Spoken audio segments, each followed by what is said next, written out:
গরিব রিকশা চালক বহু কষ্ট করে 1 কেজি খাসির মাংস কিনে বাড়িতে নিয়ে স্ত্রীকে ডাক দিয়ে বলছে রান্না করো, আমি গোসল করে আসি। আর স্ত্রী রান্না করতে যে চিন্তা করছে দেখি কেমন লাগে, 1 পিস 2 পিস করে মুখে দিতে দিতেও ছাতা শেষ। চিন্তা করছে আমার স্বামী আসলে আমি বলবো কি। যখন গোসল করে এসেছে তখন খাবার দিয়েছে আলু, মূলা, বেগুন। ডাক দিয়ে বলে সেই গোশত বা মাংস কই? বলে আপনি জানেন না, আপনি গোসল করতে গেলেন, আমি সুন্দর করে রান্না করে ঢাকনা দিয়ে ঢেকে রেখে কলে পানি আনতে গেলাম, এসে দেখি মাংস আর নেই, ওই দুষ্টু বিড়াল সব খেয়ে ফেলেছে। লোকটা চিন্তা করে 1 কেজি মাংস, শুধু গোসল করতে গেলাম, রান্না কমপ্লিট, ঢাকনা দিয়ে ঢাকাও শেষ, কলে পানি আনতে গেছে কয় মিনিট লাগে, এর ভেতরে 1 কেজি মাংস বিড়াল খেয়ে ফেলেছে। পাশে তাকিয়ে দেখে ওই বিড়াল মিউ মিউ করছে, খপ করে চেপে ধরেছে। দাড়ি পাল্লা এনে ওজন দিয়ে দেখে 1 কেজি। ডাক দিয়ে বলে বউ, এটা যদি বিড়াল হয় সে মাংস কই? আর এটা যদি মাংস হয় সে বিড়াল কই? কারণ এই বিড়াল যদি 1 কেজি মাংস খায় এর ওজন হবে 2 কেজি। কথা বলে না কেন? 51 ভাগ মুসলমান যদি হযরত ইব্রাহিম নবীর আদর্শ নিয়ে তৈরি হয়, 96 ভাগ লাগবে না। আপনি মুমিন দাবি করলেই হবে না। অনেকেই মনে করে ছোটবেলায় আমার খাতনা করা আছে, আমি মুমিন না। মুমিনকে শুধু খাতনা করে দিলে যদি মানুষ মুসলমান হয়, তে ছাগল তো বড় মুসলমান। ছাগলের খাতনা করা নেই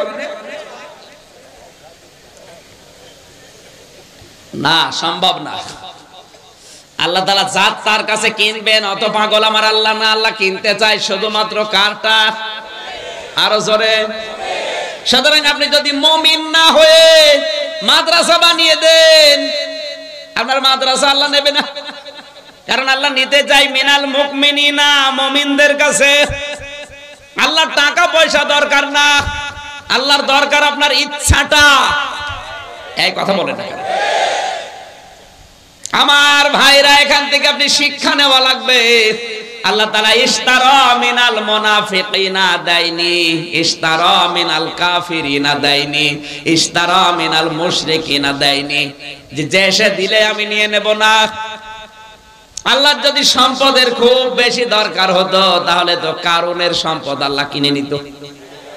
আপনি আর কয় টাকার মালিক হয়েছেন? কারুনের যে সম্পদ ছিল, কোরআনে কারিমে আল্লাহ একটু টাচ দিয়েছেন মাত্র। ইন্না কারুনা কানা মিন কওমি মূসা ফাবাগা আলাইহিম ওয়া আতাইনাহু মিনাল কুনুজি মা ইন্না মাফাতিহাহু লাতানু বিল উসবাতি উলিল কুওয়া। সূরা কসস 20 নম্বর পারা 13 নম্বর পৃষ্ঠা 12 নম্বর লাইন 10 নম্বর লাইনের 76 নম্বর আয়াতে আল্লাহ জানিয়েছেন, কারণ মুসা নবীর অবাধ্য ছিল, তাকে এত সম্পদের মালিক আমি আল্লাহ বানিয়েছিলাম। 70 জন যুবক মানুষ লাগতো তার শুধু চাবি বহন করতে। 70 জন যদি যুবক লাগে চাবি বহন করতে, তো তালা বহন করতে কতজন লাগবে? আর যদি তালা এত হয় তো বাক্স কত ছিল? আল্লাহর সম্পদের দরকার হলে আপনার কথা আল্লাহ বলতো না কোরআনে, তাহলে কারণের নাম দিয়ে দিত। কথা বলেন না কেন? বাংলাদেশের দিকে যদি আল্লাহ আয়াতটা দিত তাহলে কিছু মানুষের নাম আল্লাহ উল্লেখ করে দিত। মুসা বিন শমশেরের নাম বলতো, সালমান এফ রহমানের নাম বলতো, আকিজ কোম্পানির নাম বলতো।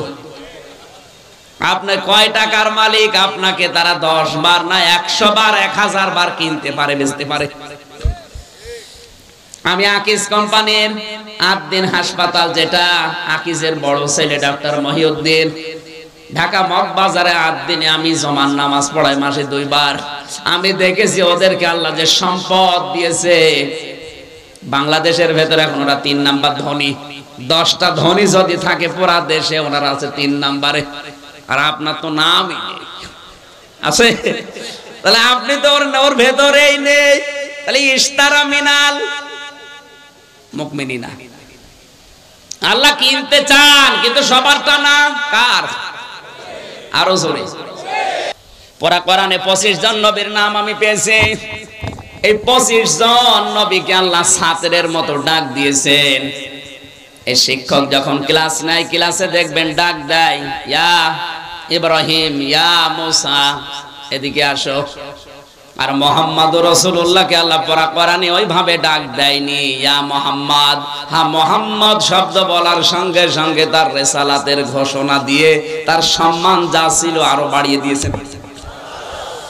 4 জায়গায় আল্লাহ এই শব্দটা দিয়েছেন, মুহাম্মাদুর রাসূলুল্লাহ ওয়া মা মুহাম্মাদুন ইল্লা রাসূল। জোরে বলেন আল্লাহু আকবার। আমার মুসলমান ভাইরা, যেই নবীকে আল্লাহ কোনদিন নাম ধরে পর্যন্ত ডাকলেন না, সেই নবীকে যদি বলে আপনাকে আমি ডান হাত দিয়ে চেপে ধরে কণ্ঠনালী কেটে ফেলে দিতাম, যদি কোরআনের ভেতরে আপনার নিজের কোনো কথা বানিয়ে বলতেন, তাহলে সে কিতাব কত অথেন্টিক এই আয়াত দ্বারা বোঝা যাচ্ছে। কথা বলেন ঠিক কিনা? এত বড় অথেন্টিক কিতাবের তাফসীর শোনার জন্য যারা বসেছি, আর একবার বলছি আলহামদুলিল্লাহ। দরুদ আর সালাম পাঠ করছি আমাদের নবী, মানবতার মহান শিক্ষক মুহাম্মাদুর রাসূলুল্লাহ সাল্লাল্লাহু আলাইহি ওয়াসাল্লামের প্রতি। কোরআনে কারিমে আমার আল্লাহ নবী সম্পর্কে যত তথ্য দিয়েছেন, সবচাইতে বড় আশ্চর্য লেগেছে আমার কাছে সূরা হুজুরাতের 1, 2, 3 নম্বর আয়াত। আল্লাহ তাআলা বলেন, ইয়া আইয়ুহাল্লাযীনা আমানু লা তারফাউ আসওয়াতাকুম ফাওকা সাওতিন নাবিয়্যি ওয়া লা তাজহারু লাহু বিল কওলি কাজাহরি বাযিকুম লিবাযিন আন তাহাবাতা আমালুকুম ওয়া আনতুম লা তাশউরুন।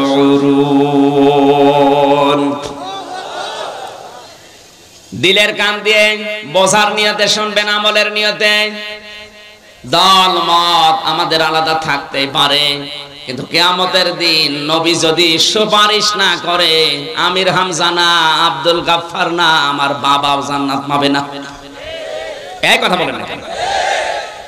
এখানে আয়াতটা একটু ভালো করে খেয়াল করেন। সূরা হুজুরাত 2 নম্বর আয়াত। আল্লাহ তাআলা বলেন, ওহে যারা ঈমানের দাবি করো তাদেরকে বলছি, কখনো তোমাদের মুখের আওয়াজ যেন আমার রাসূলের মুখের আওয়াজের উপরে ওঠে না ওঠে। আমার রাসূলের কণ্ঠের উপরে যদি তোমাদের কোন কণ্ঠ কোনদিন উপরে ওঠে, পরস্পরে যেভাবে কথাবার্তা বলো, এইভাবে যদি আমার রাসূলের কথার উপরে তোমাদের গলার আওয়াজ চলে যায়, তোমাদের যত আমল ছিল দুনিয়ায় আমি আল্লাহ সব আমলগুলো ধ্বংস করে দেব, নষ্ট করে দেব। তোমরা টেরও পাবে না কখন তোমাদের আমল নষ্ট হয়ে তোমরা আমল শূন্য হয়ে গেছো। এই আয়াতটা নাযিল হওয়ার পর থেকে হযরতে ওমরের এত দারাজ কণ্ঠ ছিল, কিন্তু নবীজির সামনে আসলে কমপক্ষে 3 বার কথা না বলার পরে নবীজি তার কথা শুনতে পারতেন না। এত বড় দারাজ কণ্ঠের লোক যদি 3 বার বলার পরে নবীজি শুনতে পান, আমাদের কণ্ঠ কি আর আমাদের আওয়াজ কি? নবীজি এখন নেই, তার গলার উপরে আপনার আওয়াজ, তার মানে কি? এই শব্দের বাস্তব ব্যাখ্যা হবে, পৃথিবীতে নবী নেই কিন্তু নায়েবে নবী আছে। আল উলামা ওয়ারাসাতুল আম্বিয়া। আল্লাহর নবী জানিয়েছেন, যারা আলেম এরা আমি রাসূলের স্থলাভিষিক্ত নায়েবে রাসূল, আমি নবীর উত্তরাধিকারী। এরা আমি নবীকে কষ্ট দিলে, আমি নবীকে দুঃখ দিলে যেমন আল্লাহ পাক নিজে আঘাত পায়, আমার নায়েব যারা কিয়ামত পর্যন্ত আলেমদেরকে যারা দুঃখ দেবে, আমি নবী ঠিক ওই ভাবে কষ্ট পাবো। আর আমি নবী যদি কষ্ট পাই, তাহলে তোমাদের যে আমলগুলো আছে ওগুলো কখন নষ্ট হয়ে যাবে তোমরা টেরও পাবে না। এই আয়াতটা এবার বাংলাদেশে মিলান, কত মানুষের আমল আখলাক আল্লাহ নষ্ট করে দিয়েছে, ও টের পাচ্ছে না, তার কোনো হিসাব নেই, এ জেলাই নেই। আপনার নিজের বাস্তব জীবনে আপনি মেলাবেন, আপনি আর যাই করেন না কেন অন্তত এইটা যেন হয়ে না যায়। কারণ নবীকে আল্লাহ এত সম্মান দিয়েছেন, এই পৃথিবীর ময়দানে আল্লাহ নিজের পরে সম্মান দিয়েছেন বিশ্ব নবীকে। আজকে আসার সময় পড়ছিলাম বুখারী শরীফের হাদিস, আল্লাহর নবী মুহাম্মদুর রাসূলুল্লাহ সাল্লাল্লাহু আলাইহি ওয়াসাল্লাম বলেন, খ্রিস্টান এক যুবক অকথ্য ভাষায় আমাকে গালিগালাজ করেছিল। গালিগালাজ করার পরে লোকটা মারা যায়, জাতির লোকেরা তাকে কবরে দেয়। সকালবেলা যে দেখে কবরের মাটি তাকে গ্রহণ করে নাই, বের করে দিয়েছে। চিন্তা করছে কি অবস্থা। সকালবেলা আবার তারা একটু গর্ত বেশি করে আবার রেখেছে কবরে। পরের দিন সকালে যে দেখে কবর তাকে গ্রহণ করেনি, উদ্গ্রহণ করে বের করে দিয়েছে। ওরা ভাবে এভাবে হবে না, আর একটু গভীর গর্ত করা লাগবে। গভীর গর্ত করার পরে যখন রেখেছে, সকালবেলা যে দেখে আগের দিনের মতো কবর তাকে নেয়নি, মাটি বের করে দিয়েছে। খ্রিস্টানরা চিন্তা করে এভাবে হবে না, একে কুয়ার মতো গর্ত করে রাখো, এর উপরে পাথর চাপা দাও, সিমেন্ট দিয়ে রড দিয়ে ঢালাই করে একেবারে শক্ত মজবুত ভাবে লাগিয়ে দাও, যেন বের হতে না পারে। কুয়ার মতো গর্ত করার পরে যখন ঢালাই করে দিয়েছে, উপরে বড় বড় পাথর দিয়ে সিমেন্ট দিয়ে, সকালবেলা যে দেখে পাথর রড সিমেন্ট ঢালাই সব দূরে গেছে, ওইভাবেই মাটির উপরে পড়ে আছে। শুধু এতটুকুই না, হাজার হাজার খ্রিস্টানরা লক্ষ্য করে দেখছে একটা কুকুর এসে ওর মুখের উপরে লজ্জা স্থান দিয়ে পেশাব করছে। আপনি শুধু নাউজুবিল্লাহ সুবহানাল্লাহ পর্যন্ত বলবেন আমি জানি, কিন্তু যদি আপনার বিবেক থাকে আপনাকে কিছু নেওয়া লাগবে এখান থেকে। এটা বুখারী শরীফের হাদিস। এই পৃথিবী প্রমাণ করেই ফেলেছে, বিশ্ব নবীর বিরুদ্ধে যারা অবস্থান নিয়েছে, কুকুর পর্যন্ত তাদেরকে মুখে পেশাব করে ঘৃণা জানিয়েছে। 17 কোটি মুসলমান এই দেশে, 96% মুসলমান এই দেশে। কোরআনের এই অনুষ্ঠান থেকে দ্বার্থহীন কণ্ঠে আমরা জানাতে চাই, এই বাংলাদেশ বিশ্ব নবীর জন্য অক্ষ করা হয়েছে। কারণ নবীজি যদি পৃথিবীতে না আসতেন, বঙ্গবন্ধু হতেন না, আর বঙ্গবন্ধু যদি বাংলাদেশে না আসতেন, এদের স্বাধীন হতো না। সুতরাং স্বাধীনতার পেছনে মূল কারণ আমাদের নবী। এই কথা বলছেন না কেন? উনি না আসলে পৃথিবীতে আল্লাহ তৈরি করতেন না এটা। আর উনি না আসলে যদি পৃথিবী না হতো, বাংলাদেশ নামে একটা দেশে বঙ্গবন্ধু আসতো না। আর উনি যদি এদেশে না জন্মাতেন, আমরা স্বাধীনতাও পেতাম না। সুতরাং স্বাধীন দেশে, এই স্বাধীন মাটিতে আমাদের কলিজার টুকরা মুহাম্মদুর রাসূলুল্লাহকে নিয়ে কেউ যদি কটূক্তি করে, গালিগালাজ করে, এ জমিন তাকে গ্রহণ করবে না। এ জমিনের 1 ইঞ্চি মাটিও তার জন্য বৈধ না। শোনো, কোনো অবৈধ মানুষকে আমরা এই জমিনে থাকতে দেব না। আমার তো মনে হচ্ছে জাতির ভেতরে যারা মুহাম্মদুর রাসূলুল্লাহকে নিয়ে নিকৃষ্ট কাজে মেতে ওঠে, মাঝে মাঝে ওই কুকুর পর্যন্ত তাদেরকে মুখে প্রসাব করে সামনে ঘৃণা জানাবে। আশা করি আপনি পরিবর্তন হবেন। এত বড় আজান দিচ্ছে না, একজন জবাব দিয়ে দেন, এর ভেতরে একজন জবাব দিয়ে দেন। আমার বন্ধুরা, বিশ্ব নবী মক্কা বিজয় করার দিন সবাইকে তিনি প্রায় মাফ করে দিয়েছিলেন। জানিয়েছিলেন সাহাবীরা যারা কাবা শরীফে আশ্রয় নেবে তাদেরকে কিছু বলবা না, যারা আবু সুফিয়ানের ঘরে থাকবে ওদেরকে কিছু বলবা না, যারা নিজেদের ঘরে অবস্থান নিয়ে দরজা আটক করে রাখবে তাদেরকে কিছু বলবা না। এক সাহাবী এসে বলে, হে নবী, আপনি যে 3 জায়গায় অবস্থান নেওয়ার কারণে নিষেধ করলেন কিছু বলতে, কিন্তু আপনাকে গালি দিয়েছিল অকথ্য ভাষায়। ওই লোকটা দেখলাম কাবার গিলাফ ধরে বসে আছে বাঁচার জন্য। আল্লাহর নবী বলেন ওকে নিয়ে আসো, ওকে কতল করে বিদায় করে দাও। আপনি টের পেয়েছেন কি বললাম? যাদের বিরুদ্ধে মাপের ঘোষণা দিলেন, যাদের পক্ষে, সেই লোকটা গালি দিয়েছিল রাসূলকে। এজন্য নবীজি বললেন কাবার গিলাফ ধরে আছে তাদের কি করে নিয়ে আসো, ওকে হত্যা করে বিদায় করে দাও। দুনিয়ায় থাকার কোনো অধিকার তার নেই। বারবার এগুলো দেওয়া যাবে না, যারা দেবেন পরে দেবেন। আমার বন্ধুরা, আপনার বিবেক যদি থাকে আপনি এখান থেকে আশা করছি কিছু নিয়ে যাবেন। আমাদের জননী প্রধানমন্ত্রী শেখ হাসিনা আজকে ঘোষণা দিয়েছেন দাড়িওয়ালা টুপিওয়ালা মানুষ দেখে কেউ আশেপাশে মন্তব্য করবেন না। এই দাড়ি টুপি কি আমির হামজার? রাসূলের। কার? মানে রাসূলের প্রতি সম্মান দেখিয়েছেন। ওনার জীবনে যদি কিছু কবুল না হয় অন্তত এই কথাটা কবুল হবে। কারণ বিশ্বনবীর পক্ষে পৃথিবীতে যে যা করেছে আল্লাহ কাউকে মাহরুম করেন নাই, কিছু না কিছু দিয়েছেন। নবীজির আপন চাচা আবু লাহাব এই লোকটার মতো নবীকে কষ্ট দিয়েছে পৃথিবীতে আমি আর কাউকে পাইনি। কারণ তার পুরা জীবন পড়ে দেখেছি, সব চাইতে বেশি কষ্ট দেওয়ার কারণে আল্লাহ তার নাম ধরে একটা সূরা দিয়েছেন, সূরা লাহাব। কোন সূরা? আল্লাহ তাআলা বলেন তাব্বাত ইয়াদা আবি লাহাবি ওয়া তাব। শব্দের দিকে খেয়াল করেন। তাব্বাত ইয়াদা নেছিল 2 বছরের কারণে নুনটা পড়ে গেছে। আল্লাহ তাআলা বলেন তাব্বাত ইয়াদা, ধ্বংস হয়ে যাক আবু লাহাবের 2 হাত এবং সে নিজে, এবং সে ধ্বংস হয়েছে। শব্দের দিকে খেয়াল করলে দেখতে পেলাম আবু লাহাব নবীকে পাথর নিক্ষেপ করেছিল 1 হাত দিয়ে। কয় হাত? এখানে আল্লাহ কয় হাতের কথা বললেন? আরো জোরে। আল্লাহ কি অবিচারক না? মানে এখানে এদন না দিয়ে এদা দিলেন কেন? আপনি যদি এই মোবাইলটা এখন এভাবে নিক্ষেপ করেন, দেখবেন এই হাত দিয়ে যদিও জোরে নিক্ষেপ করবেন এই হাত নড়াচড়া করবে। আসতে বলে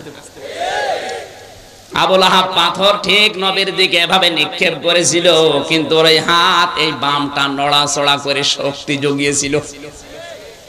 আজ বাংলাদেশ সহ বিশ্বে যারা বিশ্ব নবীর আদর্শের বিপক্ষে আছেন, নবীওয়ালা মানুষগুলোর বিপক্ষে আছেন, আল্লাহর নবীকে নিয়ে যারা কটূক্তি করেন, বাবারও ক্ষমতা আপনার ছিল না যদি পেছন দরজা দিয়ে আপনাকে কেউ নাড়াচাড়া না দেয়।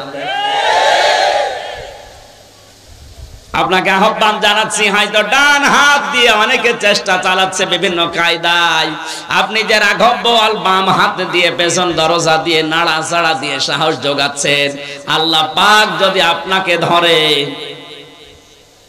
পেছন দরজায় যারা আছে তারাও ছাড় পাবেন না। আল্লাহ ইয়াদা শব্দ দিয়ে এটা জানিয়েছেন আবু লাহাবের তো 1 হাত ধ্বংস করলে ওর শাস্তি হয়ে যেত, ওর ডান হাত ব্যবহার করে নবীকে কষ্ট দিয়েছে, বাম হাতটা আমি ধ্বংস করলাম এই কারণে, কারণ ওই হাত একটু নড়াচড়া করে সাহস জুগিয়েছিল, শক্তি জুগিয়েছিল। এতটুকুই না, ও যার উপরে ভর করে এই কাজ করতো, ওর প্রভাব প্রতিপত্তি ছিল, টাকা পয়সা ছিল, এই কারণে আল্লাহ পরবর্তী আয়াতে দিয়েছেন মা গনানুহু মালুহু ওয়া মা কাসাব। যার উপরে নির্ভর করে নবীর বিরুদ্ধে অবস্থান নিয়েছো, তোমার ওই টাকা পয়সা কোনো কাজে আসবে না যেগুলো তুমি অর্জন করেছিলে। আবু লাহাব ওই সময় ছিল ওই দেশের ধর্মমন্ত্রী। কি ছিল? আসতে বলেন। ওর ধর্মমন্ত্রীকে পর্যন্ত আল্লাহ ছাড়েননি। অমা কাসাবা, সে যা অর্জন করেছিল টাকা পয়সা, ক্ষমতা, প্রভাব প্রতিপত্তি, কার পেছনে লাগার কারণে? নবীজির। জোরে বলুন। আল্লাহ তো শেষ করতে পারতেন এই 2টা আয়াত দিয়ে। আল্লাহ তাআলা বলেন সায়াসলানা রংদাতালাহাব। এত রাগ আমার আল্লাহ, এত ঘৃণা তার উপরে প্রদর্শন করেছেন, এই 2টা আয়াত দিয়ে আল্লাহ এই সূরা শেষ করেননি। আল্লাহ সিন দিলেন, সিন সাউফা কদ লাম, এরকম 13টা শব্দ আছে আরবি গ্রামারে। কোন সেন্টেন্সের আগে যদি একটা আসে অর্থ হয় অতি তাড়াতাড়ি। আল্লাহ তাআলা বলেন অতি শীঘ্র ওকে আমি আল্লাহ জাহান্নামের অগ্নিশিখায় প্রবেশ করাবো, অমরাত এবং তার স্ত্রীকে।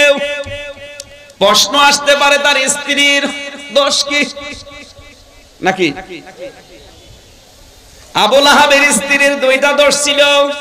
এক নম্বরে নবীজির আপন চাচী সব সময় ঘরের কথাগুলো যা শুনতো ওগুলো বাইরে যে মানুষের কাছে প্রকাশ করে দিত।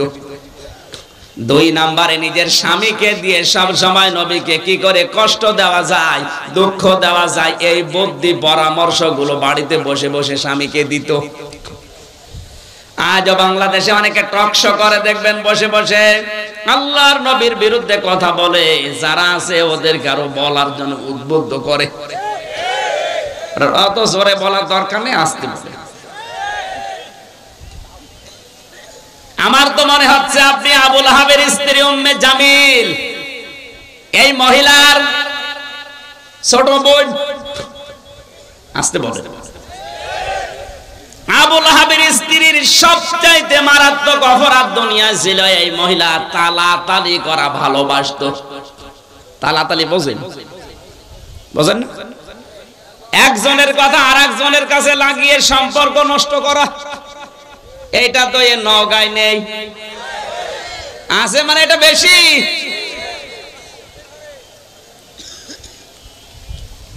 আব্দুল গাফফার ভাইয়ের সাথে অনেকের হয়তো মিল নেই, খোঁজ খবর নিয়ে দেখবেন, কাছে যে দেখবেন বিষয়টা কিছু না, শুধু তালাতালির কারণে সম্পর্ক দূরত্ব হয়ে গেছে। তালাতালি করা কত বড় মারাত্মক অপরাধ। আল্লাহর নবী বলেন যে এলাকায় মানুষ তালাতালি করে ওই এলাকার মানুষের দোয়া কবুল আল্লাহ বন্ধ করে দেয়। আমরা এত বিপদে পড়ার পরে দোয়া করলে কবুল হচ্ছে না, আমার মনে হয় তালাতালি করা কোন লোক এলাকায় আছে না? নেই। এটা মেয়েদের ভেতরে বসে এক জায়গায় বসলে শুধু আসতে বলে। আমি একটা হাদিস বলছি, এবার শোনেন, তিরমিজি শরীফের হাদিস।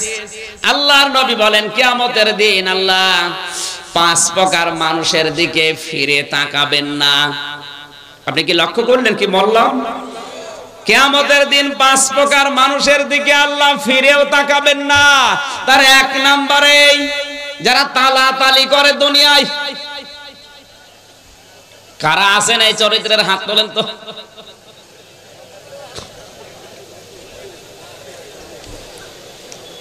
এই খেয়াল করেন, মুসা আলাইহিস সালামের জামানায় অনেকদিন বৃষ্টি বন্ধ ছিল। হযরতে মুসা উম্মতগুলোকে নিয়ে চাটিয়াল ময়দানে গেলেন, নামাজ পড়ার পরে দোয়া করলেন, আল্লাহ তুমি আমাদেরকে বৃষ্টি দাও। 3 বার মোনাজাত করার পরে বৃষ্টি হয় না। মুসা নবী রাগী নবী ছিলেন, তিনি রেগে গেলেন, ডাক দিয়ে বলে রব্বুল আলামিন, এগুলো নয় আমার উম্মত, আমার মায়া লাগে, কিন্তু তোমার তো বান্দা, তোমার মায়া লাগে না। আল্লাহ তাআলা বলেন মুসা মায়া লাগে, তো বৃষ্টি দাও না কেন? দেব না। তোমার বান্দা মায়া লাগে তুমি নিজে বললে, তারপরও বৃষ্টি দেবা না মানে বলছে দেব না, দেওয়াই লাগবে। আল্লাহ তাআলা বলেন মুসা বৃষ্টি আমি দিতে পারি কিন্তু দেব না, কারণ যাদেরকে নিয়ে দোয়া করলে ওর ভেতরে নামিমা তালাতালি করা একজন মানুষ আছে, ওরে যতক্ষণ বের করে না দিবা ততক্ষণ দোয়া কবুল হবে না। হযরতে মুসা ডাক দিয়ে বলে রব্বুল আলামিন তুমি শুধু ওই লোকটার নাম বলো, দেখো কি করে ওর ঘাট ধরে বের করে দেব। আল্লাহ তাআলা বলেন না, আমি নিজেই নাম ধরে গীবত করতে নিষেধ করি, আর আজকে আমি নিজে নাম ধরে গীবত করব, হবে না। মুসা নবী বললেন আল্লাহ আমি তো আর আলিমুম বিযাতিস সুদূর না, মানুষের মনের খবর আমি তো জানি না, সুতরাং এই মুহূর্তে যদি ওর নাম ধরে তোমারে বলি, এতগুলো মানুষের সামনে তুমি ওর ঘাড়ে ধাক্কা দিয়ে বের করে দিবা, অপমান হবে, আমি পারবো না। হযরতে মুসা বলে আল্লাহ আমি তো জানি না মানুষের মনের খবর, আমি টের পাবো কি করে? আল্লাহ তাআলা বলেন মুসা তোমাকে আমি কয়েকটা সিমটম বলি, তার ভেতরে এক নম্বরে তুমি সবাইকে নিয়ে তাওবায়ে নাসুহা করো। মন থেকে যদি সবাই তাওবা করে ওই লোকটাও তাওবা করবে, আর যারা মন থেকে তাওবা করে তাদেরকে আমি আল্লাহ বেগুনাহ ব্যক্তির মতো বানিয়ে দেই। সবাইকে নিয়ে তাওবা করার পরে এবার মোনাজাত করলেন। মোনাজাত শেষ হতে দেরি আমার আল্লাহ বৃষ্টি নাজিল করতে দেরি করলেন না। সুতরাং এখানে যদি কোনো তালাতালি করা, একের কথা অন্যের কাছে লাগানো, সম্পর্ক নষ্ট করা কোনো লোক থাকেন, আপনি চলে যান, নয়তো আজকের মাহফিল, আজকের মোনাজাত সব মাঠে মারা যাবে। চলে যান ভাই। দেখেন তো কেউ যাচ্ছে কিনা। যেটা যাবে বুঝবেন ওইটা ওই 2 নাম্বার না, এটা বাদ দেওয়া লাগবে। আমি হাসির খোরাকি দেইনি, এটা বাদ দেওয়ার দরকার আছে না? আপনাকে কিয়ামতের দিন আল্লাহ ঘুরেও দেখবে না যে আপনি আল্লাহর বান্দা ছিলেন না বান্দি ছিলেন, তাকাবেই না। কয় প্রকার মানুষ? এক নম্বরে যারা এই তালাতালি করে, কিছু দেওয়ার পরে খোঁটা দেয়। 2 নম্বরে যারা অহংকার করে টাকনুর নিচে কাপড় পরিধান করে। বিজ্ঞান এখন তথ্য দিয়েছে 1500 বছর আগের এই হাদিসটা, মাস ফালা মিনাল কাবাইনি মিনাল ইজারি ফিন্নার। তোমার টাকনুর নিচে লুঙ্গি পায়জামা প্যান্ট দ্বারা যেগুলো ঢাকা থাকবে ওইটা জাহান্নামে না চলে জান্নাতে আসবে না। কেন বললেন? নবীজির এই কথাকে বিজ্ঞান পরীক্ষা করে দেখেছে, মানুষের এই টাকনুর নিচে যে ছোট্ট একটা রগ আছে ওটা খুব মোলায়েম। ওটা যদি বারবার, এটা মেয়েদের পুরুষের কিন্তু আবার আলাদা। পুরুষের ক্ষেত্রে এই জায়গাটা আলো বাতাস লাগা দরকার। এই যে রগটা যদি বারবার আপনার লুঙ্গি প্যান্ট পায়জামা দ্বারা বারবার ওখানে ঘর্ষণ লাগে, তাহলে প্যারালাইসিস হওয়ার অথবা ক্যান্সার হওয়ার সম্ভাবনা আছে। বিজ্ঞান এই ছোট্ট হাদিস গবেষণা করে অনেকে আজ মুসলমান হয়ে গেছে। আশা করছি আপনি হাদিসটা আমল করবেন, শুধু নামাজের সময় না, সব সময় না, নামাজের সময়। 3 নম্বরে যারা বৃদ্ধ জিনাখোর, বুড়ো জিনাকারী, এটা এখন বাংলাদেশে দিন দিন বেড়ে যাচ্ছে। যুবক মানুষ নাকি খেপে গেলে তারে ঠেকানো যায় হাদিস কোরআন বলে, আর বুড়ো মানুষ খেপলে না করে বাঁশ মেরেও ঠেকানো যায় না। বাংলাদেশে আজ হাজারো জায়গা থেকে আমরা মেয়েদের কান্নার আওয়াজ পাচ্ছি। যাদের রুম থেকে কান্নার আওয়াজ আসে যুবক মানুষ না, দেখবেন বুড়ো মানুষ। আসতে বলেন। আজকে দিনাজপুরের ডিসির নাম বেরিয়েছে, জামালপুরের ডিসির কথা নয়, বাদই দিলাম। এগুলো কি যুবক না বুড়ো? আসতে বলেন। এজন্য আমার যতটুকু ধারণা, আমার যতটুকু মনে হয়, এই দেশে যাদের সম্পদ আছে, ধনী মানুষ, ওর একটা বিয়ে করলে হবে না, ওর কমপক্ষে 3-4টা বিয়ে করা লাগবে, তাও হবে না। না, এদেশে যদিও সামাজিক অবস্থা এটা নেই, একটার বেশি 2টা বিয়ে করলে মানুষ উল্টা চোখে দেখে। কথা বলেন না কেন? আব্দুল গাফফার সাহেবকে আল্লাহ যা দিয়েছে, যে সম্পদ, যে ক্ষমতা, যে প্রভাব প্রতিপত্তি, একটা বিয়ের পরে যদি 2টা বিয়ে করে আমরা অনেকেই মনে করব নষ্ট হয়ে গেছে।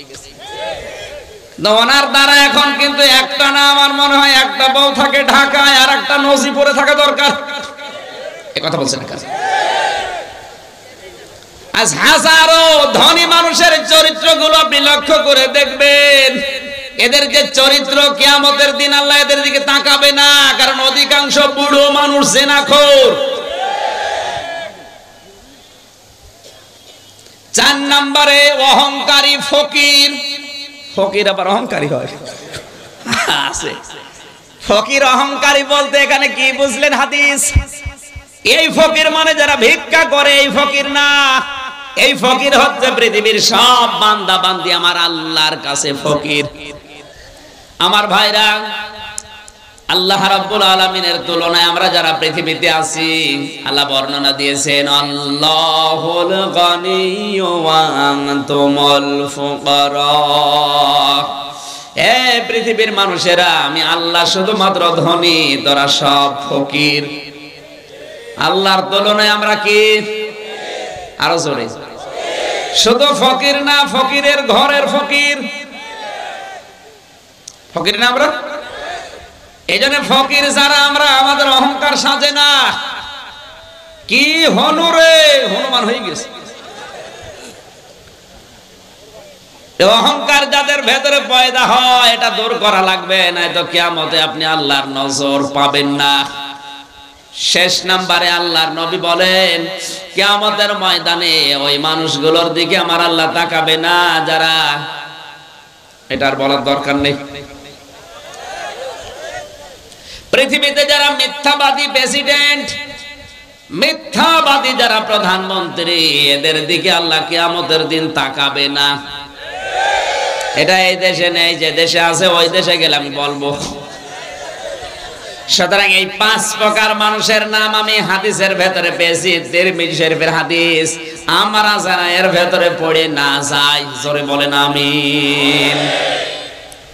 আমার বন্ধুরা, তালাতালি করা লোক যারা আছেন, চরিত্র পাল্টান। এটা আবু লাহাবের স্ত্রী উম্মে জামিলের চরিত্র। এটা মেয়েদের ভেতরে যেহেতু বেশি সম্মানিতা মা বোনেরা, নবীজি মেরাজের রাত্রে জাহান্নামে মেয়েদেরকে বেশি দেখেছেন 2টা কারণে। 1 নম্বরে, মেয়েরা বিনা কারণে স্বামীর হুকুম ছাড়া এক বাড়ি থেকে আরেক বাড়ি সে গল্প করে। সে গল্প কোরআন হাদিসের না, শুধু তালাতালি আর স্বামীর বদনাম। এরকম বউ আছে কার? হাত তোলেন তো। আলহামদুলিল্লাহ, এলাকায় এরকম মহিলা নেই। আবু লাহাবের কথা বলছিলাম।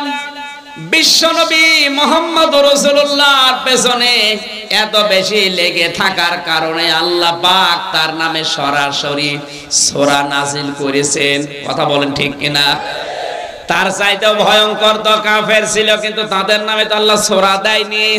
যেমন আবু জেহেল, উতবা, শাইবা, মুগীরা, তাদের নামে কিন্তু আয়াত আছে, সূরা নেই। ওলীদ ইবনে মুগীরার নামে একটা আয়াত আল্লাহ দিয়েছেন, সূরা কলমের 13 নম্বর আয়াত, উতুল্লিম বাদা যালিকা জানিম। এতটুকু শেষ। কিন্তু এই লোকটার নামে সরাসরি আমার আল্লাহ কোরআনে কারিমে আয়াত দিয়েছেন, সূরা পর্যন্ত নাযিল করলেন। আবু জেহেলের নামে একটা আয়াত আছে মাত্র সূরা আলাকে, কিন্তু আয়াত সূরা নেই। আর এই লোকটার নামে আয়াত না সূরা? বলেন, এত বড় একটা সূরা আল্লাহ তার নাম দিয়ে, তার স্ত্রীর নাম দিয়ে নাযিল করলেন। তার মানে আল্লাহর কাছে আবু জেহেলের চাইতে আবু লাহাব আরো ঘৃণিত, নিকৃষ্ট। বলেন, অথচ এই লোকটা মারা যাওয়ার পর প্রত্যেক সোমবারের দিন শুধু এই 2টা আঙ্গুল, এই শাহাদত আঙ্গুল আর এই পাশেরটা মুখের ভেতরে নিয়ে যে চোষা মারে, ওর ভেতরে শরবত আমার আল্লাহ জারি করে দেয়। তাফসীরের কিতাবে দেখলাম, কেন এত বড় অপরাধীকে আমার আল্লাহ এই শান্তি কেন দেয়? আল্লাহর নবী যেদিন জন্মগ্রহণ করে, বিশ্ব নবীর এই জন্মের কথা আবু লাহাবের এক দাসী, বাড়ির কাজের মেয়ে, এই মেয়েটি যে ডাক দিয়ে বলে, মালিক আমি জানি আপনার হুকুম ছাড়া বাইরে যাওয়া নিষেধ, কিন্তু আজকে আপনাকে আমি এমন একটা সংবাদ দেওয়ার জন্য এসেছি যেটা না দিয়ে আমি আর স্থির থাকতে পারলাম না। আপনার মরা ভাই আব্দুল্লাহর একটা এতিম সন্তান দুনিয়া এসেছে, আকাশের চাঁদের চাইতেও সুন্দর। আপনার ভাই থাকলে অনেক খুশি হতো।